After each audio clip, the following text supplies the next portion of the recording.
Good morning and welcome to the new edition of Dr.Lamba's Awakening Call.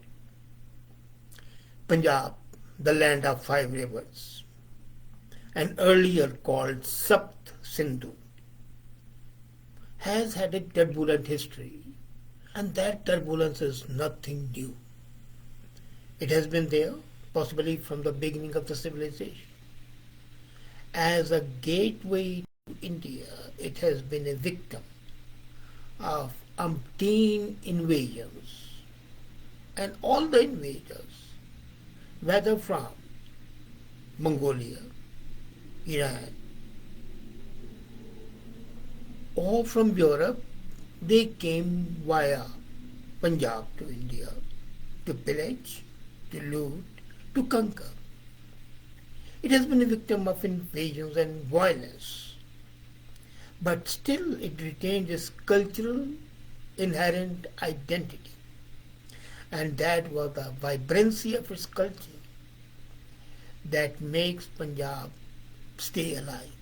Of course, there are two now invasions, both insidious and not visible. Apparently, one of them is illegal, but both are peaceful. The other is legal. But both invasions are extremely dangerous to the cultural identity and entity of Punjab. They aim at changing. The first invasion is, of course, the drugs. Punjab is becoming the drug land of India, if not of the world. The youngsters having no avenues of employment either try to emigrate or because of the rising affluence and the land prices which they have sold, they have nothing to do but to indulge in drugs. And the other is change in the demographical cultural identity. These invasions are all the more serious than the earlier invasions were because they aim at changing the psyche and culture of Punjab. Now, what I'm going to talk today is about the second part. After independence, half of the Punjab went to Pakistan, the other half was here, and then the movement started for Khalistan, which petered out in Punjab. And today hardly any Punjabi living in Punjab wants Khalistan. They know it's not economically viable. It's not going to be politically stable. So if it's not politically stable, not economically viable, why do it? All the advocates of Khalistan are outside Punjab. But there has been, as I said, a cultural or demographic change taking place. People are converting, especially from Sikhism to Christianity. 10% of Punjab is now Christian. Why the people are converting and what can be done or should be done? Now let me make it very clear. Religion is something very personal, and I'm always saying that person has got full freedom to choose the religion he or she wants. There should be no compulsion. But these conversions, as you would see, are not of the personal volition. They are fraudulent conversions. When the last census conducted in 2011, Punjab had a total of 300,000 Christian odd. If these numbers are correct, then the population of the Christians today is 10 times more. 10% of the Punjabis are now Christians, and it's increasing on a daily basis. As a matter of fact, after Andhra Pradesh, Christianity is making a rapid progress in Punjab. And I have nothing against Christianity. As a matter of fact, this is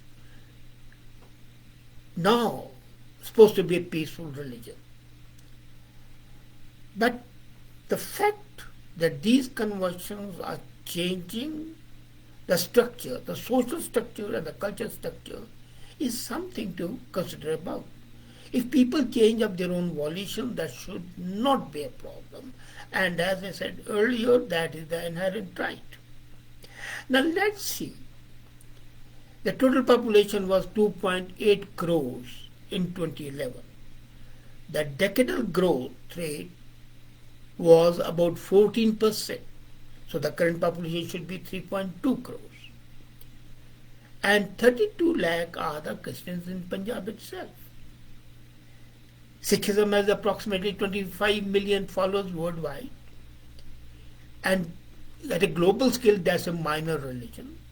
However, in Punjab, there's 76%. Now, Christianity entered Punjab. Earlier, it was either Muslims, Hindus, or Sikhs. No Jains, hardly any Buddhists. Jains were there a Banias class. But Christianity entered in 1834. John Lowry and William Reed were the first missionaries to spread the word of Jesus Christ. And initial adherents were largely in urban areas, literate, socially diverse. And they were insignificant. They were there because they wanted jobs. And they wanted to be in the good books of the British rulers. In the recent time, the number of Christians in the state of Punjab has witnessed a rapid increase. Being a relatively new phenomenon, not yet even 200 years old, Christian community in Punjab comprises predominantly of converts, and these converts are from Sikhism. And a new wave of mass conversions is taking place where thousands have accepted the Christian faith. And let me again repeat, as if it's a personal, then it's okay. But let's see what is being done. The churches have mushroomed in the villages across the state. Not in the urban areas. Earlier it was in the urban areas. They have stepped up the missionaries' efforts towards converting poor Punjabis to the rural landscape. The target for the conversions are the lowest strata of people, particularly Dalits, who are enticed with everything. They are giving money, particularly Dalits. They are given medicine, good enough. But if medicine is given for the sake of conversion of religion, it's bad. They are given free education, again good, but not as a bribe. Healthcare, even cash. But to all that, you have to convert to Christianity. And then they often publish even false information about the native faiths, about Hinduism, about Sikhism. Now that's a criminal. And that propagation of the falsehoods about these religions makes those people believe that Christianity has more to offer. And there have been reports that they have gone to the extent of wearing saffron robes or the blue robes signifying the granthis and the white robes. And the churches are now being built in place of temples and gurdwaras. And do you know, the hymns are sung in the form of kirtan, the musical recitation of Holy Granth of the Sikhs. So much so that now there is a body, Shromani Church Prabandhak Committee. So there was a Shromani Gurdwara Prabandhak Committee. Now there is a Shromani Church Prabandhak Committee. Now let's see what they are doing. There is one apostle called Ankur Narula. He started his church in 2008 and he had 1.2 lakh followers. By 2020, he had 4 lakh followers. This itself doubles the number of Christians in Punjab. And then they call themselves apostles. They used to be apostles at the time of Jesus Christ, John and Sam and others, But these apostles and pastors, they have spread like cancer in Punjab. All of them have not changed the name. They have got the Hindu names and Sikh names. There is one Bajinder Singh, there is Raman Hans, There's Kanchan Mittal, and they are converting by thousands every week. Then the conversion has been covered by the state and international media, which has noticed the growth of the pastors in Punjab. I was amazed to read in a Huffington Post how the converts from Sikhism and Hinduism are swelling the number of Christians in Punjab. However, the media at the national level in India is deaf, dumb, mute. But recently one of the prophets, not only an apostle but a prophet called Bajinder Singh, was accused by a woman of rape. Then the Christianity of Punjab itself claimed a huge growth. They accepted. In 2016, there was one Christian leader, Emmanuel Rahmat Masih. He said, our population is 10%, though the census shows it's less than 1%. And what they want now, this is where the constitution comes into being. They want representation of the community in legislative assembly, reserved seats. They say there should be reservation for the Christians. Now if you remember, Pakistan, things started with reservation for the Muslim seats. Now Messiah gave this number in 216 of 10%. In the last 4 years, it must have at least become 15%. So it's important to see how they have become. As I said, the means do not justify that. Now, there are dozens of pastors, prophets, apostles. We have seen Ankar Narula, they are Gulshan Kaur, Bajinder Singh, Kanchan Mittal, and they are all converted from Sikhs. And then, though they have left Sikhism and joined or embraced Christianity, they are still wearing their turbans. They are still looking like, if you meet them, except for the cross which they wear, you will find that they are just Sikhs. And each of them has tens of thousands of followers. And they themselves are living the life of billionaires, luxury, alcohol, women. And now what they are doing? They are granting franchises to others for the conversion business. So more and more peddlers. Can you believe a religion or a church having franchise? They charge the franchisee a fee and a percentage of the profit. Now, there is a curious thing. In Islam, these are the religions which increase their followership. Hinduism doesn't do it, Sikhism doesn't do it, but Christianity and Islam do it. Now, Christianity has a curious doctrine which people are not aware. And it's important to understand it. It's called inculturation. Now, concept of inculturation is adaptation of the way church teachings are presented to non-Christians to attract them to Christianity. It's basically a modified form of Muslim taqiyya, a strategy to introduce Christianity by deception and lies. Now what do? They do not call it a church, they call it a Christian ashram. They call their pastors sadhus, and they use yoga and Bharatanatyam. Did you know that they have also got books which is called Yeshu Puran, Bhagavad Puran, and they have Yeshu Puran. Yeshu Shastranama.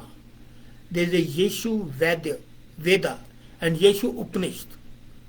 So Veda, Upanishad, Purans, I don't know, maybe by the weekend there would be Yeshu Granth. So many of these missionaries, or rather about 10%, 90%, keep saffron robes, live in ashrams, and make temple-like churches. Their churches are not the typical church-like. They are like temples and gurdwaras.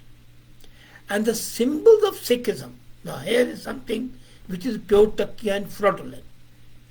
The Sikhs are identified by 5 symbols. So these symbols are used to convert Sikhs by confusing them. As a matter of fact, there's a whole book written by Sabu Mathai Katu. Sabu writes the whole book on strategy of converting Sikhs. Now, while accepting that the Hindu, Sikh and Christian religions are quite opposite, what he proposed was using terms as satsang, langar, Ishu Gurdwara, Satnam Vaheguru for the God, and Satguru for Jesus. So when they refer to Jesus, they call him Satguru. When they refer to God, they call Vaheguru. And when the church is to take place, they call it Ishu Gurdwara. And then they call Satsang when the religious congregation is there. And when the food is served, they call it Langar. There's another lean Kantan at Savraja. He says that they are using now Prarthna and Changai Sabha. Can you believe it? Prarthna they are saying. There is a comment by Nandan Thawal. The people are accepting a Brahminic religion without understanding that religion. First, they must understand positive and negative aspect of a Brahminic religion, ideology, and then decide to change the religion. Well, understanding would be when they are literate. As I said earlier, majority of these converts are illiterate, Dalits, living in the abject poverty. They are being purchased. They are not going of their own accord. But I appreciate your point that they should. That would mean that the spread of the religion should be by personal motivation rather than by force or bribe. Coming back, the biggest way of spreading Christianity is through a prayer meeting. It's called Prarthna Sabha. The highlights are what they do is they have the fake miracle cures.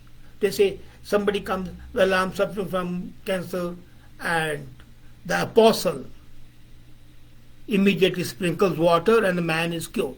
I saw a video in which a woman was showing that she's mad and everything, but then her sari slipped and she started tying her sari.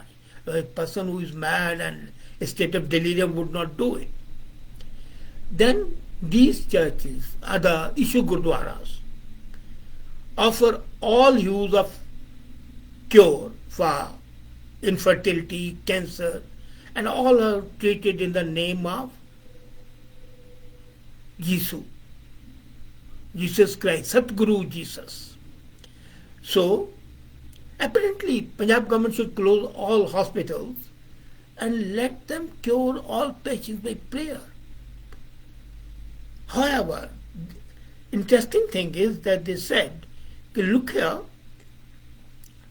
we cannot cure pure. It's beyond the power of Jesus even.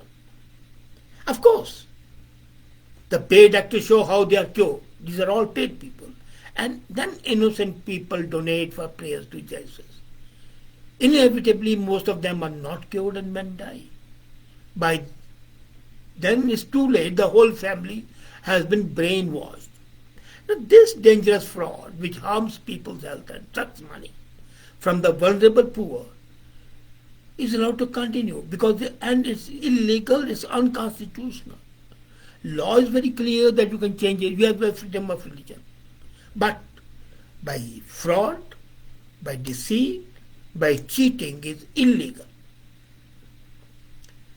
And in recent times, they are using YouTube and Zoom. Now, why are the Punjabis converting? That's the main thing. They are converting because of reasons. One, superstition. People have come to believe because of these fake demonstrations that their so-called apostles can really cure. Then they are brainwashed into thinking that following other religions will lead them to hell. As the Muslims say, infidels, kafirs will go to hell. That's what these pastors are doing.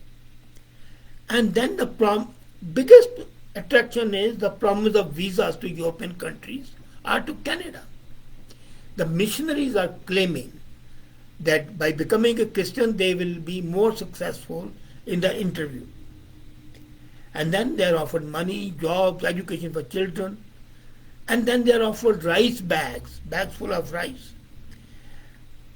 Huffington report says that the church of Uncle Nurullah was handing out bags of grain to the poor people, and these were interestingly the same rations which are supplied by the government, Punjab government, to the poor people.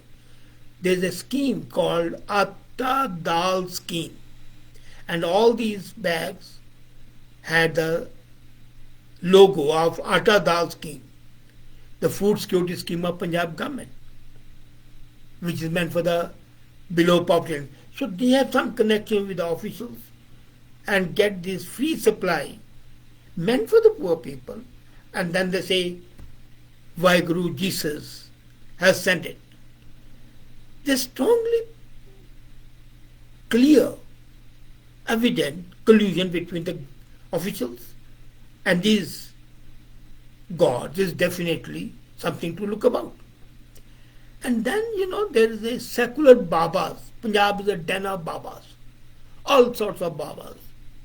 Sikh, Hindu, no Christians. So they distance people from the religion and preach that all religions are equal. And then they say, because all religions are equal, why not go here? Because money is there. Because the visas are there. So the point is, this is upsetting A, the demographic structure. D, the cultural ethos is changing. C, these people are becoming, basically I have no problem about becoming Christians, but they are becoming a sort of fanatics. And this demand for the reserved seats is going to have political repercussions. 32% of the Punjab population is Dalit. And if this trend continues and that 32% become Dalit, the whole cultural, social, demographics will change. And then, the Khalistanis group, whatever the remnants are there, they are busy in peddling Indo-Abrahamic brotherhood narrative. They consider RSS to be a bigger threat than anything else. According to an Indian Express report, in 2014, RSS had converted 8,000 plus Christians back to Sikhism. So that these Khalistanis are ignoring. There's another comment by Singh Jaspal. I'm reminded of the story of two cats, Hindus and Sikhs, fighting for a piece of bread and monkeys taking away the booty. That's really correct. I absolutely agree with you that Hindu Mahasabha and the Kali Dal, they were fighting with each other and Congress take the benefit politically. And now in the fight of religions, these two religions are fighting the fundamentalists, and then the benefit is going to the Christians who have added strength of money. I fully appreciate it. Thank you. Now, common people like to support RSS and other organizations, but Khalistanis have an aversion. So, I was referring to Sabu Mathai, and he has started a operation called OM. Now, what is OM? OM is not the Hindu OM. It is Operation Mobilization. So again, what I talk about Takia. And this book, OM, they have published, Operation Modulation, it's about the global connectivity, Indian Society for Promoting Christian Knowledge, ISPCK. And it has some resemblance with Krishna conscious movement. It's a theological position for conversion of Sikhs to Christianity. And now what they have started doing is they have started forming Christian deras, community centers of self-styled gurus. Deras the way Sikh deras are there. So alarming rate has upset some people who want the cultural identity to be maintained. And the apathy of the society to the Dalits, government's failure to address the issue of social discrimination and equality, of justice not being there, is giving a heaven sent opportunity to these people to defraud people. The implications are dangerous because Punjab is a border state. They have traditionally stood as a barrier between expansionist monocultures and the rest of India. Their becoming evangelized will be of severe repercussions. The situation will be critical for India as a civilization. And the Sikhs in Punjab have a new battle on hand, one of the toughest in their history. Both the state government and the Sikh religion should believe and recognize and work towards stopping such activities. Again, let me tell you, if people change their religion of their own volition, of their thought, of their evaluation, it should be welcome. There should be no hesitation. But fraud, cheating, buying, corruption, and political motivation must be curbed.